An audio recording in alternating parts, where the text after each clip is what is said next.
ದಕ್ಷಿಣ ಕನ್ನಡ ಜಿಲ್ಲೆಯಲ್ಲಿ ಹುಟ್ಟಿ ಇಲ್ಲಿಯೇ ತನ್ನ ಕೇಂದ್ರ ಕಚೇರಿಯನ್ನು ಹೊಂದಿರುವ ಕಾರ್ಪೊರೇಷನ್ ಬ್ಯಾಂಕ್ ವಿಲೀನವನ್ನು ವಿರೋಧಿಸಿ ಬ್ಯಾಂಕಿನ ಎಲ್ಲ ಕಾರ್ಮಿಕ ಸಂಘಟನೆಗಳು ಜಂಟಿಯಾಗಿ ಡಿಸೆಂಬರ್ 7ರಂದು ಧರಣಿ ಮುಷ್ಕರವನ್ನು ಹಮ್ಮಿಕೊಂಡಿದೆ. ಬೆಳಿಗ್ಗೆ 9 ಗಂಟೆಗೆ ಕಾರ್ಪೊರೇಷನ್ ಬ್ಯಾಂಕ್ನ ಕೇಂದ್ರ ಕಚೇರಿ ಎದುರು ಧರಣಿ ನಡೆಯಲಿದೆ ಎಂದು ಸುದ್ದಿಗೋಷ್ಠಿಯಲ್ಲಿ ಕಾರ್ಪೊರೇಷನ್ ಬ್ಯಾಂಕ್ನ ಸಂಘಟನೆಗಳ ಒಕ್ಕೂಟದ ಸಂಚಾಲಕ ವಿನ್ಸೆಂಟ್ ಡಿಸೋಸಾ ಹೇಳಿದರು.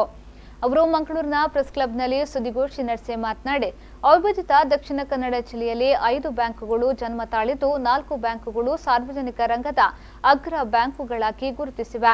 ಕೇಂದ್ರ ಸರ್ಕಾರ ಹಿಂದಿನ ವರ್ಷ ವಿಜಯ ಬ್ಯಾಂಕ್ ಅನ್ನು ಬ್ಯಾಂಕ್ ಆಫ್ ಬರೋಡಾದೊಂದಿಗೆ ವಿಲೀನಗೊಳಿಸಿತ್ತು. ಇದೀಗ ಮತ್ತೆ ಕಾರ್ಪೊರೇಷನ್ ಬ್ಯಾಂಕ್ ವಿಲೀನಕ್ಕೆ ಮುಂದಾಗಿದೆ. ರಾಷ್ಟ್ರೀಕೃತ ಬ್ಯಾಂಕುಗಳ ವಿಲೀನದಿಂದ ಅನೇಕ ಶಾಖೆಗಳು ಮುಚ್ಚಲ್ಪಡುತ್ತವೆ. ಸ್ಟೇಟ್ ಬ್ಯಾಂಕ್ ಆಫ್ ಇಂಡಿಯಾ ತನ್ನ ಸಹವರ್ತಿ ಬ್ಯಾಂಕುಗಳ ವಿಲೀನ ಪ್ರಕ್ರಿಯೆಯಲ್ಲಿ ದೇಶದ 6,950 ಶಾಖೆಗಳನ್ನು ವಿಲೀನಗೊಳಿಸಿದೆ. ಇದರಿಂದ ಗ್ರಾಹಕರು ಸಮಸ್ಯೆ ಅನುಭವಿಸುವಂತಾಗಿದೆ ಎಂದು ಹೇಳಿದರು.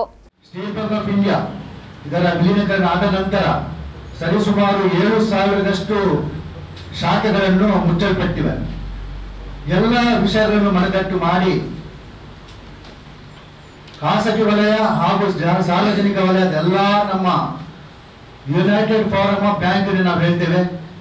ಈ ಎಲ್ಲ ಬ್ಯಾಂಕುಗಳಲ್ಲಿ ಕಾರ್ಯಾಚರಿಸಿರುವ ಎಲ್ಲ ನೌಕರ ಹಾಗೂ ಅಧಿಕಾರಿಗಳ ಸಂಘದವರು ಅನೇಕ ತರಹದ ಪ್ರತಿಭಟನೆಯನ್ನು ತೋರಿಸ್ತಾ ಇದ್ದಾರೆ. ಒಂದು ದಿವಸ ಸಾಂಕೇತಿಕ ಮುಷ್ಕರ ನಡೆಯಿತು. ಅದೇ ರೀತಿ ಮಂಗಳೂರಲ್ಲಿ ಸಹ ಬಹಳಷ್ಟು ತರಹದ ನಾವೊಂದು ಪ್ರತಿಭಟನೆಯನ್ನು ನಾವು ಮಾಡಿದ್ದೇವೆ. ಇದರ ಅಂಗವಾಗಿ ನಾಳೆ 7/12/2019 ಬೆಳಿಗ್ಗೆ 9 ಗಂಟೆಗೆ ಸರಿಯಾಗಿ ನಮ್ಮ ಕಾರ್ಪೊರೇಷನ್ ಬ್ಯಾಂಕಿನ ಪ್ರಧಾನ ಕಚೇರಿ ಎದುರಿನಲ್ಲಿ ಒಂದು ಬೃಹತ್ ಸಂಖ್ಯೆಯ ಒಂದು ಧರಣಿ ಸತ್ಯಾಗ್ರಹವನ್ನು ನಾವು ಆಯೋಜಿಸಿದ್ದೇವೆ.